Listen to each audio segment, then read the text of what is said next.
Then Thingol gave Beleg leave to do as he would, and he said, Beleg Cuthalion, for many deeds you have earned my thanks, but not the least is the finding of my foster son. At this parting, ask for any gift, and I will not deny it to you. I ask then for a sword of worth, said Beleg, for the orcs come now too thick and too close for a bow only, and such blade as I have is no match for their armor. Choose from all that I have, said Thingol, save only Erenruth, my own. Then Beleg chose Anglekel, and that was a sword of great worth, and it was so named because it was made of iron that fell from heaven as a blazing star. It would cleave all earth-delved iron. One other sword only in Middle-earth was like to it, Angriel, and it was made of the same ore by the same smith, Eol the Dark Elf, and he kept it until it was stolen from him by his son, Maeglin.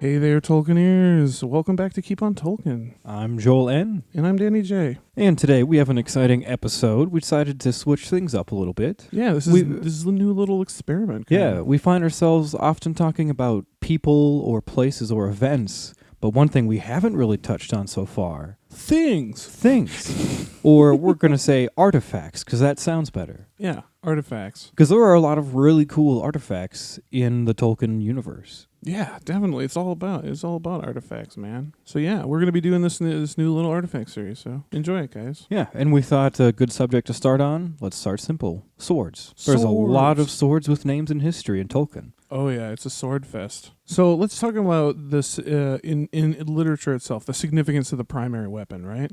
In Tolkien, most of the time the primary weapon is used is a sword. Many times not, though. And we'll maybe get into those in some other episodes. But today it's all about swords. But in other fiction, we can see like the Jedi. They have their color-coded lightsabers. In Dirty Harry, he's got his 44 Magnum. Harry Potter's got his Phoenix Feather Wand. Mad Max had that badass double-barrel sawed-off. Oh, yeah. King Arthur had Excalibur. Thor has, as we know, the hammer Mjolnir. And Percy Jackson, yeah, Percy Jackson reference. He had the pen sword, Riptide, that looks like a pen. Shing! Percy Jackson is one of those book series that I never actually got into. Dude, Percy Jackson is this shit. It's so good. I know the movie was supposed to be pretty disappointing. Dude, the movies are trash. I fucking hate those movies. There's multiple? There's two. Well, I haven't seen the second one. I just assume it's trash. But the first one, honestly, the first one was one of the worst movies I've seen in many years. Oof. It's bad. Oof. It's really bad. Well, we're not talking about Percy Jackson's world. Yeah. Hit us up. We'll talk more about Percy Jackson on the web, guys. We'll throw it up to the web. So these primary weapons we're talking about. The primary weapon of a character usually always says something about the character, like a personality trait or like a particular ability that it's going to try to highlight or a bit of history of the character. And the primary weapon almost always becomes a plot device at some point. Yeah, that does happen a lot, doesn't it? Always. And it's either due to a special ability of the weapon or perhaps in many cases a special task required to obtain or use the weapon, perhaps. Mm-hmm. So let's start off. Let's get into some of these weapons, guys. Yeah, we're just going to hit you up, guys, with this list. You ready? Here we go. So we thought a good place to start off when we're talking about swords. Let's start off with something we think everybody's going to know. A little familiar, yeah. So we thought a good place to start when we're talking about famous Tolkien swords would be to start off with the Gondolindrum blades. And we're using the term Gondolindrum blades specifically to reference the three swords that were found in the Troll Hoard by Thorn and Company during the quest for Erebor. So the swords that Gandalf, Frodo, and Thorn get. Bilbo. Oh, I said Frodo. Excuse me, Bilbo. Yeah, you're almost right. Mm-hmm. Thanks.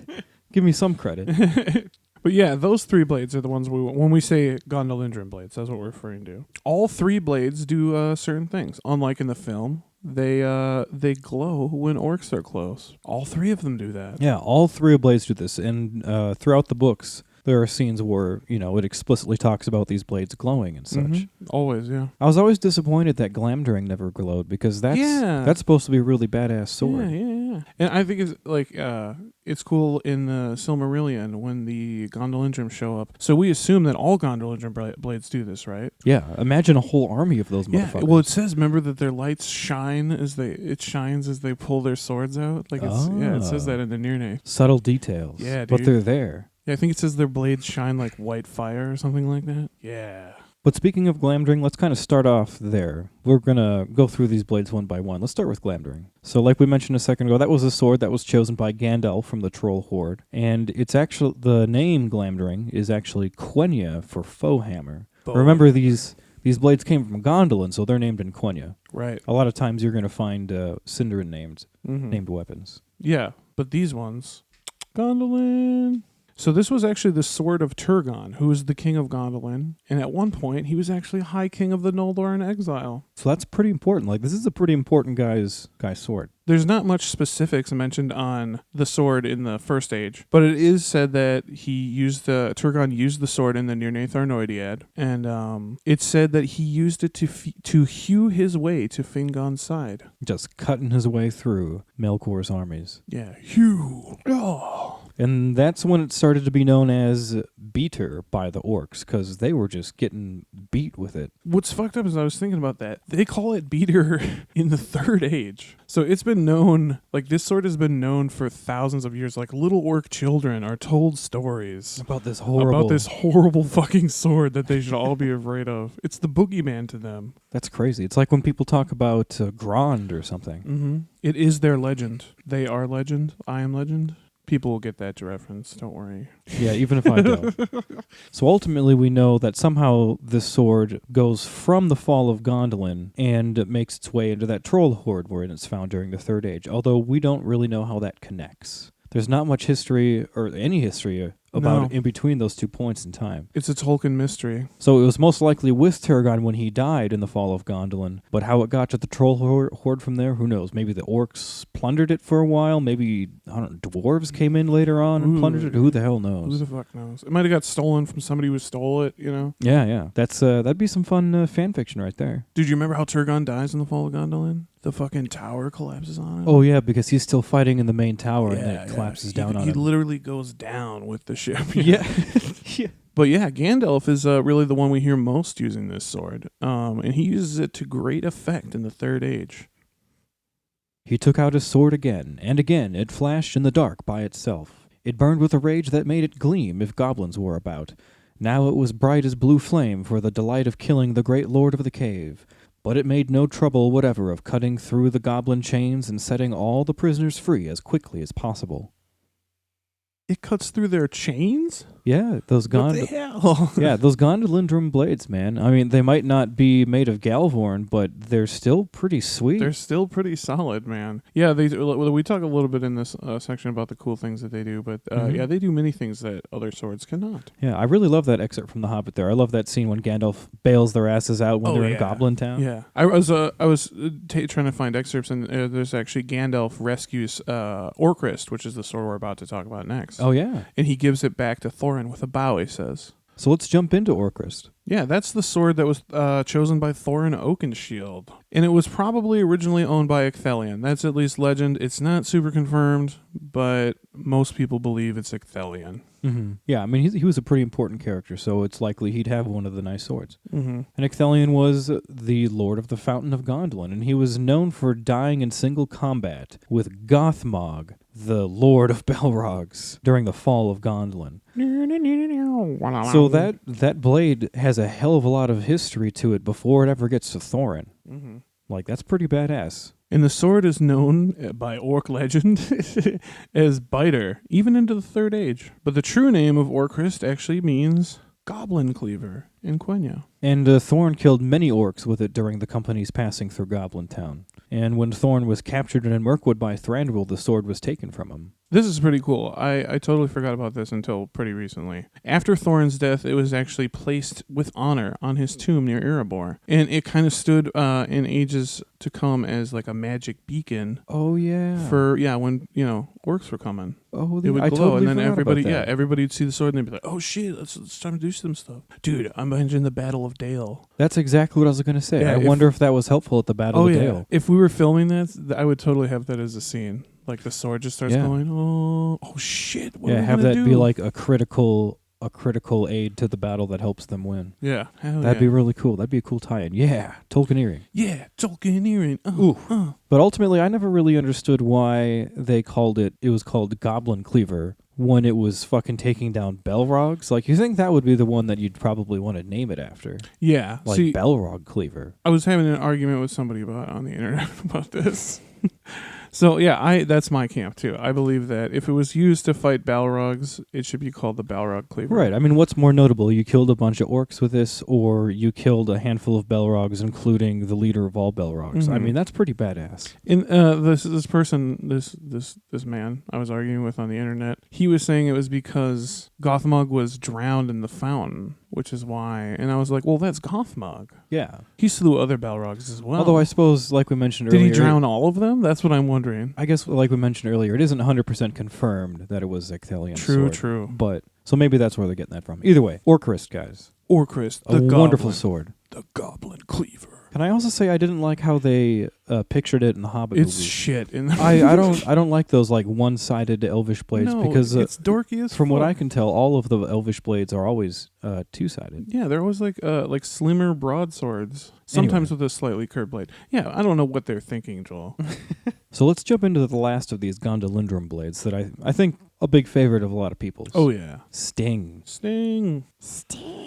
And this is the sword/long cheese knife chosen by Bilbo Baggins out of the Troll Horde. Yeah, the original user of the blade is unknown because it's technically more of like a dagger. Oh, I know who it was. Yeah, but yes, Danny definitely has his theory. Yes, it is the childhood carrying around type of blade for maybe a practice sword for Eärendil. A practice sword? Yeah, a really sharp practice sword. No, maybe a ceremonial blade. I don't know. Like if you dress the kid up for, ceremonial blade. That'd be cool, maybe. Yeah, give him a little tiny Gondolindrum blade. Yeah. Ultimately, it was a dagger or a long knife with a jeweled hilt. Or a child's sword.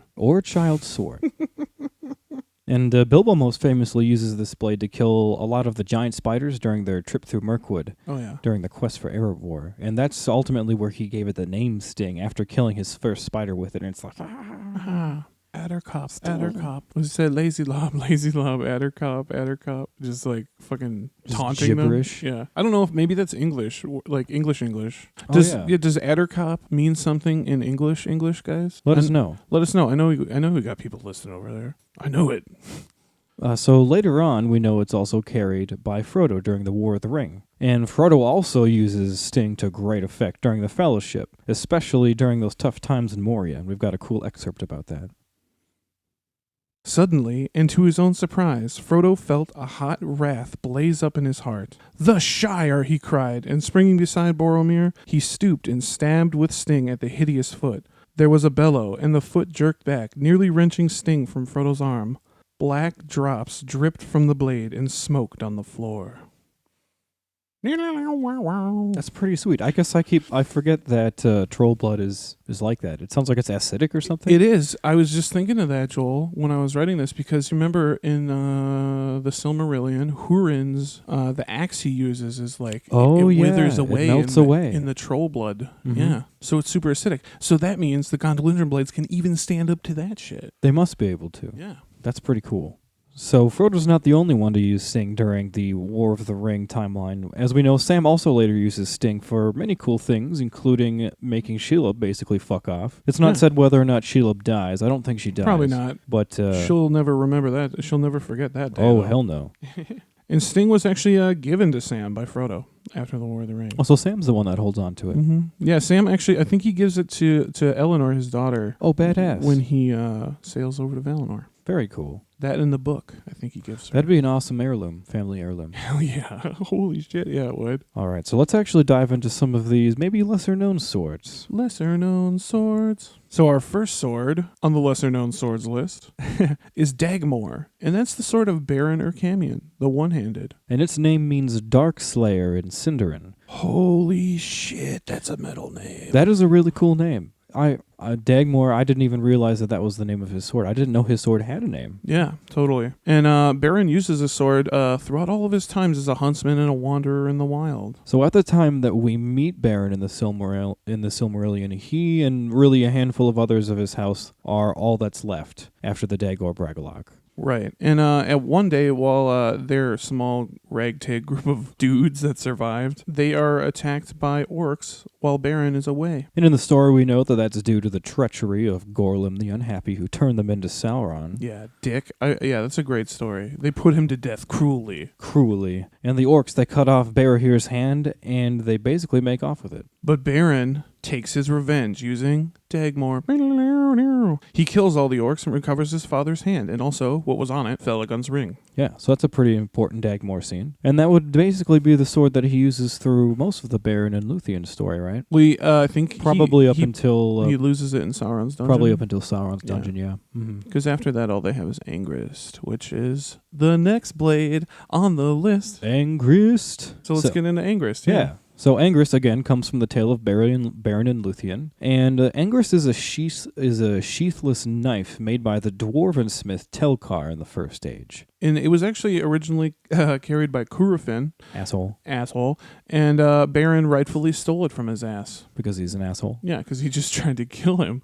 And Beren famously uses this dagger to try to pry a Silmaril from Morgoth's crown. Well, he does successfully. And then he tries for two. Mm-hmm. He gets a little greedy, tries for two. Yeah, it said that the blade could cleave iron as if it were green wood, so another one of those ultra-sharp blades. But like some of Telkar's other his other blades, this one, Angrist, actually breaks while Beren is trying to use it. Yeah, get that sweet bonus Silmaril. And when the blade breaks, a shard of it hits Morgoth in the face and cuts him open. Yeah, nearly wakes him up. So like the failure of this blade is pretty bad. Pretty pivotal. Yeah, this is pretty pivotal. It's a big deal. And this actually brings us up to, guys, something I hope you're excited about, because we sure are. Yeah, it's been a while since we've done one of these. It's been a while. This is the triumphant return of Minnesota Tolkien radio drama, guys. Ta-da! It's back.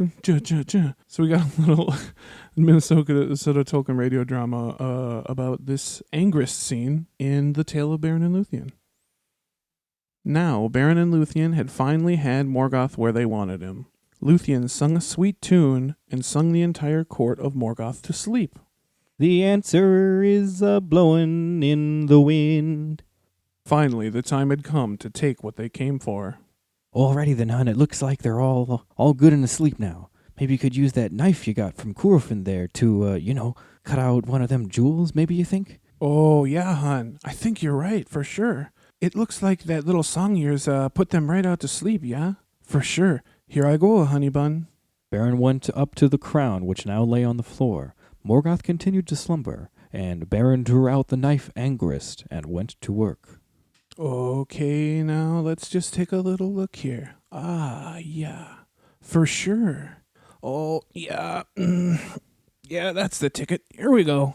The blade split the iron around the Silmaril like carving a piece of wood. The jewel finally popped out into Beren's hand. Oh, yeah, there she be. One Silmaril from the crown of Morgoth. All right, for sure. Good job, hun. Maybe we should get out of here now, you know what I mean? Oh, yeah, for sure. But as long as we're here, hey, why don't we take all the damn things, you know? Beren then took the knife and went back to work cutting out another Silmaril. Suddenly, just as the jewel was about to come free, the blade snapped and a shard hit Morgoth in the face, and he stirred in his sleep. Oh, I don't want to go to school, Mom. I'm sick. Just let me sleep. Beren, scared to wake up the court, put down the knife and turned to Luthien. Oh, yeah. I think we best be getting out of here, honey bun. Oh, yeah, for sure. And scene. There it is, you guys. The return of Minnesota Tolkien radio drama. We're actually kind of excited to start making these again. These are fun. Yeah, they're fun. I like writing them. They're fun. They really fuck up my life though, because I talk like this for like a week. Yeah, then you gotta get like in and out of the stereotypical accent. Yeah, it's bullshit. So I hope you guys enjoyed that. Let us know what you think. Yeah, thank you guys.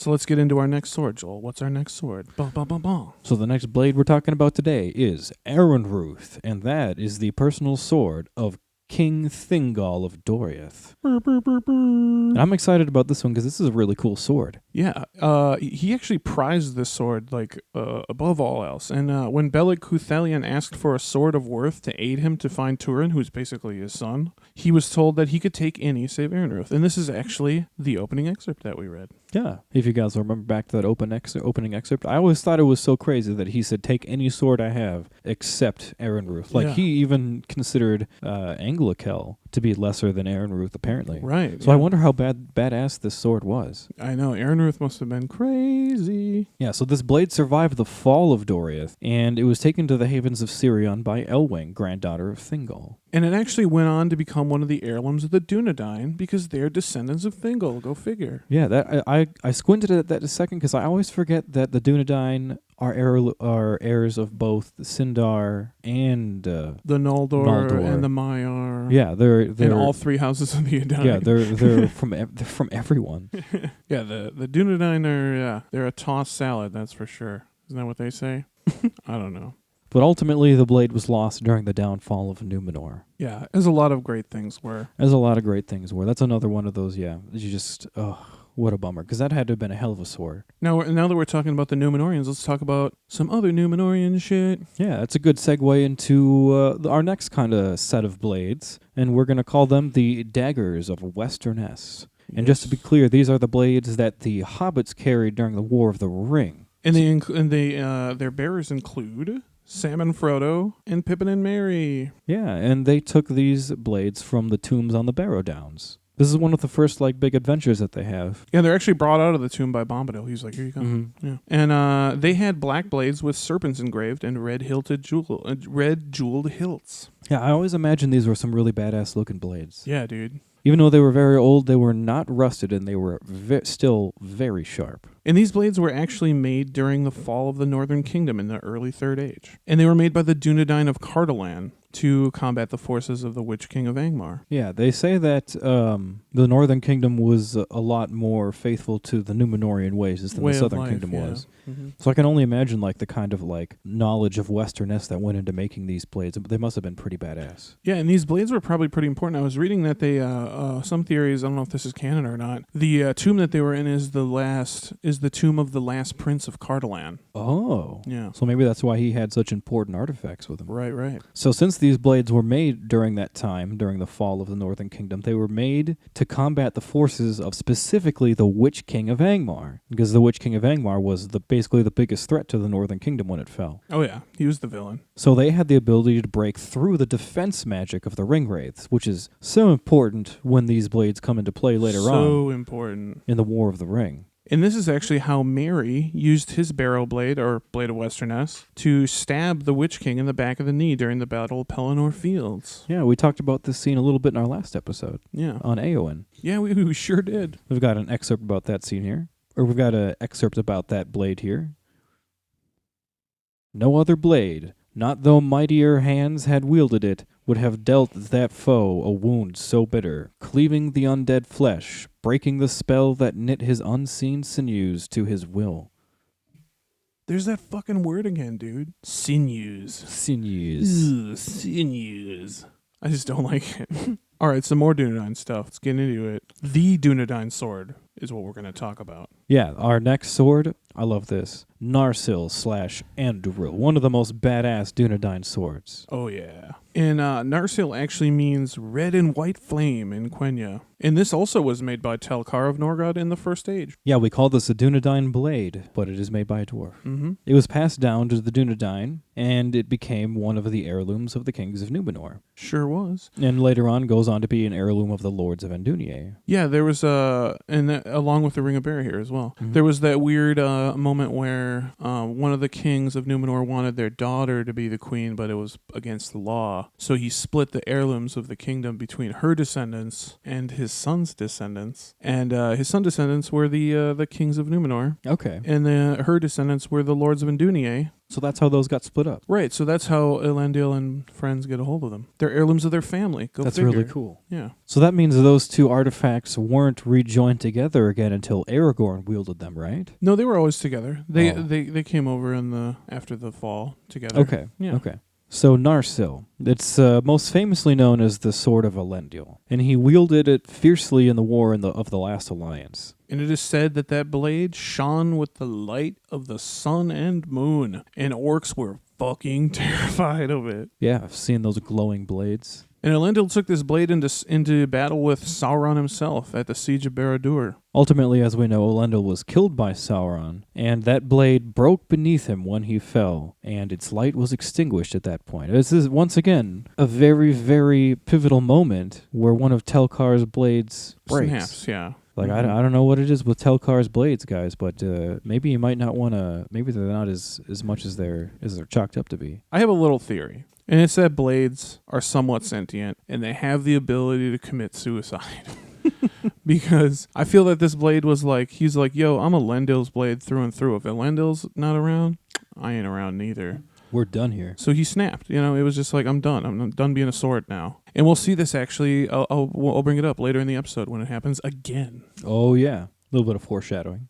So during this battle with Sauron, he too was nearly done in, and while he was in his weakest state, Isildur, son of Elendil, takes up the hilt shard of Narsil and cuts the one ring from Sauron's hand. He just cuts that finger clean off. Clean off. And it's destroying his physical form. Like I was saying, in one of the other episodes, I can't remember. We have so many now. I was saying, I hope he did it just to be an asshole, and then found out that it had that later effect. on, he found out that that's what needed to happen to defeat. Yeah. No, I mean, he immediately would have found out.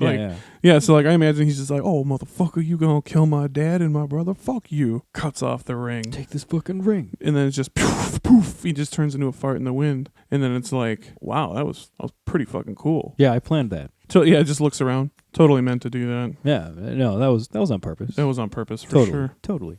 So after that, as we know, the shards of Narsil then become an heirloom of the Dunedain of the North. And they survived the fall of the North Kingdom, and they were born by the chieftains of the Dunedain after that. And for those of you Dunedain heads at home, that's all the way. I hope there's Dunedain heads. For those of you keeping track. That's all the way from Aronarth, son of Arvedui, the first chieftain of the Dunedain. Arvedui being the last king of Arnor. And all the way to Aragorn too, who we know, he's our buddy. And he's the 16th chieftain of the Dunedain. And as we know, it's later reforged by the smiths of Rivendell in the year 3019 of the Third Age. And that's when it is renamed Andúril, Flame of the West. And that is a Quenya name. And Aragorn actually, contrary to what the film does, Aragorn actually carries this sword throughout the War of the Ring. Yeah, this happens like right away. Like halfway through the Fellowship when they're in Rivendell, the sword is reforged, and he uses that badass sword the whole time. Yeah, he pulls it out on Sam and again in Bree, and Sam looks at it, he's like, not much use, is it, Sam? It's like it's a broken. Oh, with the broken shards, yeah. Because he carried the shards before that too. Carries it, and it's kind of implied that he might use it for things like. Yeah, I mean it's kind of like a big ass dagger, I suppose. Yeah, a really really sharp one. Yeah, that's what they do in the War of the North games or whatever. They have their character has like a broken sword for a dagger. Yeah, and if you want to know anything else that Aragorn does with that sword, go back and see our Aragorn character profile. 2 parts, yeah. But ultimately this sword symbolizes the rightful claim to the throne of the High King of the Dunedain. And when Aragorn uses this blade in battle, men just flock to him, and that part of that is believed that it's just because of the brilliance of the glowing blade, because it glows again now. Yeah, it's glowing again. And yeah, could you imagine that? Like one dude's just like shows up with like the banners of Elendil, just comes with his sword. Yeah. This shining blade. Yeah, I'd probably flock to that motherfucker too. I'd flock to that guy. But yeah, Andúril, a wonderful blade. Wonderful sword. One of our favorites. But let's get into a sword that's held by one of Aragorn's friends during the War of the Ring. Let's get into good old Éomer's sword. Yeah. And that sword's name is Guthwine. Or Guthvine. I'm not really sure. Guthvine? I think it's Guthvine, like, because it's like a German word or whatever. Okay. I don't know. But I say Guthvine. Either way, guys, say it how you want. This is America. But I suppose it's not America everywhere. I'm not super good at pronouncing Rohirric. No, it's not. It's a weird language. But in Rohirric, the name means battle friend. Which is a dope fucking name It's for a cool, sword. it's a very Rohirric name. They're all about battles. Yeah, and Éomer, like all the Rohirrim, we talked about this in the last episode too, in the Éowyn episode. They are motherfuckers in battle. Oh yeah, they live for that shit. And he uses his sword, Guthvine, to fight alongside Aragorn and Andúril during the Battle of the Hornburg. I imagine that had to have been a pretty badass sight to see. Both of them side by side just cutting down orcs and wild men. And there's a scene, I couldn't fit it in here, but I think there's a scene in the book where they draw their swords and they're like, and he says, Guthwine for the mark. And then Aragorn's like, Andúril for the Dunedain. Hell yeah. Éomer was also known to sing as he wielded the blade. Another habit of the Rohirrim. Yeah. Yeah, during the Battle of Pelennor Fields, when Éomer sees the banners of Elendil unfurled from the Corsair ships on the river, he does a really cool trick. Éomer throws Guthwine high up in the air towards the sun and sings as he catches it in his hand. Hell yeah, what a cool trick. That's pretty badass. Just toss your sword in the air, start singing, and catch it. Yeah. He was pretty fucking excited, to say the least. Yeah, so Guthwine did some good things. And, it's a pretty badass sword. Yeah. Let's talk about another blade of the Rohirrim, shall we? Oh yeah, if we're going to talk about any blades of the Rohirrim, let's talk about King Theoden's blade. Yeah, and that blade is known as Hrugrim, and there's not a whole lot known about its backstory, but it is known that the name means fierce or cruel savage in Rohirric. Another really badass named sword. Yeah, these guys are really good at naming swords. So the sword was hidden from him for many years by Grima Wormtongue. So if you'll remember back when we talked about the time when Theoden was sick because of the subtle poisons and things of Grima. So during this time is when he had the sword also taken away from him. Grima hid it away. But ultimately Theoden recovers his sword and rides off with it to war. And he uses this blade in both the Battle of the Hornburg and the Battle of Pelennor Fields. So this blade gets a lot of use. Yeah. Now let's talk about one of the most famous swords of all time. Yeah, one of the most famous swords of the First Age. And that, of course, is the sword of Fingolfin, High King of the Noldor in exile, Ringil. Yeah, this blade is sung about in the Lay of Luthien. Yes, it is. And the name of the blade is actually Quenya word for cold or ice, which is also a pretty cool name for a sword. I love Tolkien's names for weapons. He does an awesome job. Awesome job. And little is ultimately known about the origins, but its deeds are well known. We know that it originated somewhere in Valinor, right? Yeah, or shortly after they got... I mean, there wouldn't have been much time to, I assume he took it from Valinor. Because he had to use a sword in the kinslaying. Right. So he had a sword. Mm-hmm. So yeah, I would assume that would be the same sword. So it's from Valinor, probably. And here's a little Tolkieneering. This is my opinion. I think it actually might be one of the first swords ever made in Valinor by probably Feanor himself. Just kind of like re-gifted. Yeah, like I think maybe because like Feanor probably wouldn't like outright make a super badass sword for Fingolfin. He didn't like him that much. I imagine, he gave it to his dad Finwë, and then his dad gave it to Fingolfin. So here, have the sword. I've got so many swords. Got so many. My one kid just makes them like crazy. He's fucking nuts. He's out there day and night, bang, bang, bang, making hammers, making swords. But Fingolfin does some pretty crazy shit with this sword. Yes, he does. So there's that famous scene where Fingolfin rides to the doors of Angband to challenge Melkor himself in single combat, and that's in the year 456 of the First Age. And this is probably, without a doubt, the most fucking heavy metal moment in the Silmarillion. So we thought we'd give you this excerpt. But Fingolfin gleamed beneath as a star, for his mail was overlaid with silver, and his blue shield was set with crystals, and he drew his sword Ringil that glittered like ice. Then Morgoth hurled aloft Grond, the hammer of the underworld, and swung it down like a bolt of thunder. And Morgoth set his foot upon Fingolfin's neck, and the weight of it was like a fallen hill. Yet with his last and desperate stroke Fingolfin hewed the foot with Ringil, and the blood gushed forth black and smoking, and filled the pits of Grond.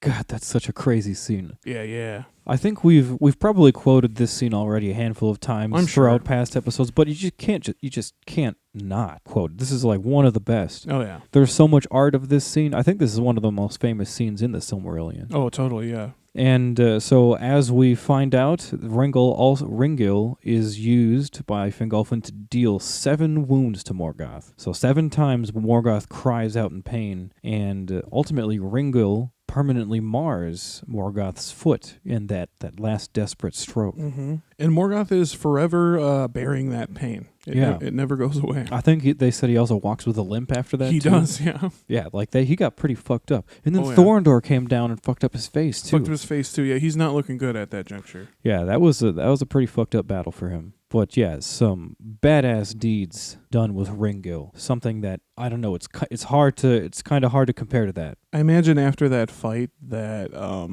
Morgoth went back into Angband just like crying, and all the Balrogs like came and like, oh no, hey man, you all right, dude? You doing pretty good? You doing all right? Fuck you. Fuck you, man. Leave me alone. And then goes and listens to Evanescence in his room.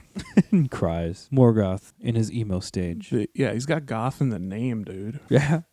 So we thought it would be appropriate to end this episode with probably one of the most badass swords in all of Tolkien. And we've talked about some pretty badass swords so far. So far, yeah. And this is the sword from the opening excerpt. This is Anglakel, which means flaming iron or blazing iron in Sindarin. Which later becomes known as Gurthang. Yeah. And this is one of two swords that was originally made by Eöl, the Dark Elf of Nan Elmoth. And the other was Angriel, and that was stolen by Maeglin and taken with him to Gondolin. Yeah, so it can be assumed that second sword was with Maeglin when Tuor threw his ass over the wall of Gondolin. Yeah, it can be assumed. I always like to fantasize about Angriel, like what that sword was like, but who knows what happened to that after the fall of Gondolin. Who knows? But I like to think if the Gondolindum blades, like the other three Gondolindum blades, made it out of there, maybe Angriel's out there somewhere too. Because, I mean, I don't think anyone would throw that sword away if they found it. No, good point. But Anglakel. So Anglakel was given to Thingol as a price for Eöl being able to dwell in the forest of Nan Elmoth, because the forest of Nan Elmoth was technically under Thingol's rule. Mm-hmm. So I guess he required Eöl to pay a price for living in his woods. Yeah. I mean, Eöl's kind of a dick. I guess I'd charge him for I'd charge him too. I'd charge him. First of the month, every month. I want a new sword. And the blade was actually made from a metal called Galvorn, and it was created from meteoric iron that fell to the earth. Yeah, so both of those swords were made out of this really cool iron, and it said that it could cleave through all other earth-delved metals. And another really cool characteristic about it is it was black. Yeah, like it was a black metal. Mm-hmm. And when Thingol actually sends Beleg Cuthalion to find his adopted son Turin, Beleg asks for a sword of worth, and this is the little excerpt that. This is the scene we described in the excerpt. And yeah, like we heard, he's bidden to take any except Erenruth. And when he chooses that blade, this wasn't in the excerpt. When he chooses that blade, Melian the Maya actually warns him. And what does she say, Joel? Yeah, when Beleg chooses Anglakel, Melian gives her little prophecy. And this is another one of those times when you should be listening to what Melian is saying, but nobody ever does. And Melian says that the blade still has malice from its maker in it. And Beleg's like, all right, well, I'll use it anyway as long as I can, because it looks like a pretty good sword. But yeah, Beleg actually does eventually meet up with Turin, and they roll deep together for a while, and they do their Land of Bow and Helm stuff. And the Land of Bow and Helm is a place made safe from orcs by the two friends and their band of outlaws. Because, this is after the Nirnaeth, so there's orcs fucking everywhere. Yeah, so this is kind of during the dark times. Yeah, there's always kind of orcs prowling. But hey, yeah, they made this little haven area called the Land of Bow and Helm. And one day, Turin is captured by orcs, unfortunately. And Beleg tracks this band of orcs down and finds Turin, who was tortured by orcs and bound to a tree. And Beleg cuts the bonds with the sword Anglakel. And in the process, he actually slips and he pricks Turin's foot. And this is when Turin just wakes up enraged, thinking that the orcs have come back to torture him. He's just totally delirious. And in the dark, with a thunderstorm looming overhead, Turin wrestles, takes the blade from Beleg, and runs it through him without even realizing what was going on. Yeah. Another one of those tragedies of Turin-Turambar. Rough. Eventually, Turin does take the sword for himself after it's rescued from Beleg's body by Gwyndor of Nargothrond. Mm-hmm. Yeah, Gwyndor had enough sense to take this sword. He said it would be more fitting for it to still cleave orcs than rather lay useless in the ground with Beleg. Yeah, I think that's a pretty practical decision. Oh, yeah. And the two of them ultimately go to Nargothrond, where a smith there reforges the sword into Gurthang, the Iron of Death. Yeah, and at this point, the edges, they shine with fire. This is while Celebrimbor... Don't even say it. I just didn't even think of that. This is while Celebrimbor is totally dwelling in Nargothrond, isn't it? So, because this is after the Beren and Luthien tale. Yeah. And so it could have potentially been remade by Celebrimbor. That's some pretty fun Tolkieneering right there. Yeah. Good job, Joel. And then it is renamed Gorthang. The Iron of Death. I like that name a little bit better. Me too. But ultimately, Turin uses this sword for very good things or some very bad things as well. But he does a lot of things with it, which you could learn all about in our Turin episode 11. Yeah, ultimately he slays Glaurung with it. I think that's the big highlight. The big highlight. This is the sword that kills fucking Glaurung, right. the father of dragons. Like, that is pretty nuts. Pretty wild. And so after Glaurung is killed, the spell is lifted from Turin, and he realizes all the horrible truths that have been going on and following him around throughout his life. And he finally gives up, and he actually speaks to Gorthang. This is what Danny was referencing earlier when we were talking about sentient blades. Yep. Because this is the proof for that. Because some blades, at least this one anyway, are known to be sentient. They speak. They speak. So we have an excerpt about this scene here. Hail Gorthang! No lord or loyalty dost thou know, save the hand that wieldeth thee. From no blood wilt thou shrink. Wilt thou therefore take Turambar? Wilt thou slay me swiftly? And from the blade rang a cold voice in answer. Yea, I will drink thy blood gladly, that I may forget the blood of Beleg my master, and the blood of Brandir, slain unjustly. And then Turin buries the hilt and throws himself on the blade. And so endeth Turambar, the saddest character in all of Tolkien. So ended Turin, and Turin thought it just. But when Turin's friends actually find him and they lift the body off the blade, they see that what has happened, but it is broken asunder underneath him. Which is strange. So this blade had some really interesting characteristics to it, right? Mm-hmm. Like, not only is it the only fucking sentient blade around, but it's so after he used it to kill Beleg by accident, all of a sudden the blade goes blunt for some reason. Right. That's which true. is why it needs to be reforged in Nargothrond, because the blade just goes blunt, because it's like it has feelings or something. Yeah. And then now, after it has to help Turin kill himself, the blade just breaks. This is a blade that's supposed to delve through all earthbound metals, like all of a sudden it just... breaks, it's like commit suicide. Yeah. It's another suicide in the story. Yeah, I think that's safe to say. But that's the end of the list we got for you guys. Wow, that ended real sad. Yeah. I thought this was a really cool subject, all these swords, but ending on the Children of Húrin highlights is always a rough way to end something. So we thought we'd kind of throw in a bit of a palate cleanser here. Yeah, and this is a little bit that we're going to call Aragorn's 21st birthday. And this is a little bit that we've kind of referenced in the past, I think. It's built off of an old joke, yes. Yeah, so this is based off of Aragorn's 21st birthday when he gets some of his family heirlooms, right? Including the shards of Narsil, which is why it's in this episode. Appropriate, yeah. Has to do with the sword. So we hope you guys enjoyed this little scene we got for you. For it was in this time that Aragorn, son of Arathorn, lived among the elves of Enladris in the house of Elrond. Elrond had taken him in as a son and named him Estel, meaning hope. He has just turned 21 and is about to learn about his true lineage. All the elves of Rivendell attended the party for Estel's birthday, and they all partied as only elves can party. Shots, shots, shots, shots, shots. Woo! Party, party, party. Shh, all right now. I'm gonna make a speech now. Shh. Today is the 21st birthday of my son, and he's the greatest guy, the man of the hour, the bomb diggity dog, Estelle. Yay! Shots, shots, shots. Yeah, whoop, whoop. Yeah, man. It's like so great that you came to live with us. I mean it, man. I really do. Wow, oh my God, you guys are so just nice, man. No, I really mean it, man. Hey, Elrond. Hey, Elrond. You're like a father to me, you know? It's so great. I am in love with your daughter. What? No, nothing. I'm sorry. I'm just so fucking wasted. Woo! Shots. Woo! Woo! Anywho, thanks like so much for being my family. It's just like, you know, I don't know. You guys are just the fucking best, man. It is just, I just love you so much. I can't even know. Oh no, man! Don't cry, man. Here's something. Here's something. I got something for you. Here's just a sec here. Let me go. Here you go, man. That's for you, man. Go on, go and open it up.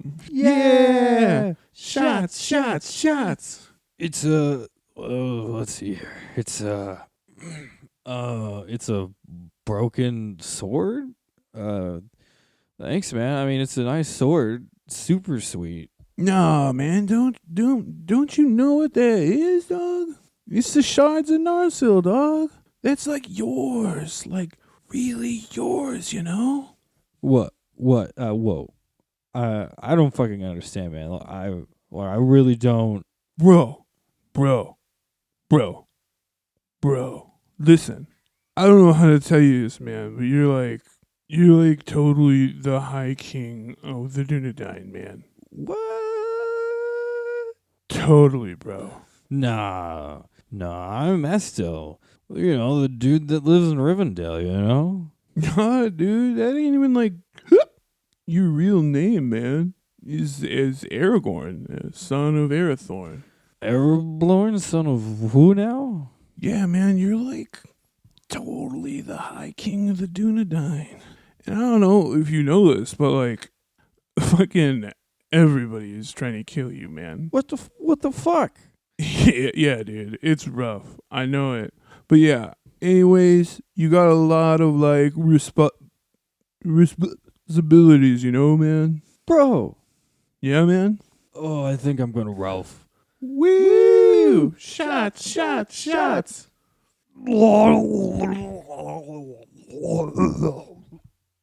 And scene. Thank you very much, guys. I love how it ended on a vomit. I really like that. I mean, that's probably what I would do if I was just told that my name isn't my real name and I'm the High King of the Dunedain and I have to reunite the fallen kingdom that doesn't even exist in another one that's like falling apart. Yeah, dude. It's a lot of responsibility. A lot of responsibility. Like, those elves are so drunk. Why do they do shots all the time? They're all about those shots, man. Switch to beer. Jesus Christ. I mean, it's an Imladris, man. Everyone's always having a good time. Always down to party, man. We hope you guys enjoyed that bit of a palate cleanser to end things off with. But yeah, guys, thank you for listening to KOT Podcast. Follow us on social media. Follow us on Twitter at KOT Podcast. If you want to follow me, I am at Danny J. That's JAYKOT. And don't forget to follow us on Facebook at www.facebook.com/official Keep On Tolkien. And while you're there, don't forget to join the KOT Talk group, as we get a lot of awesome fan questions and discussions and a lot of fun pictures and things. It's just kind of a really fun group where everyone kind of talks. Yeah, and we're also doing that Silmarillion read-along right now. Oh, yeah. So if you hurry up, you can come read the Silmarillion with us. Yeah, dive in and see what's going on. And you can also follow us on Instagram at Keep On Tolkien Podcast. And don't forget to subscribe on SoundCloud or iTunes, or really wherever you get your podcasts. And that's at www.thatwebsite.com/Keep On Tolkien. And please rate or review us on any of those sites if you like us. If you don't, just keep it to yourself. Yeah. Yeah, we just love all the feedback that we get. Yeah, I'm just fucking with you. Yeah, you guys are great. We love all the feedback we get. It gives us meaning when we get to read your comments. Yeah, it's fun. I like it.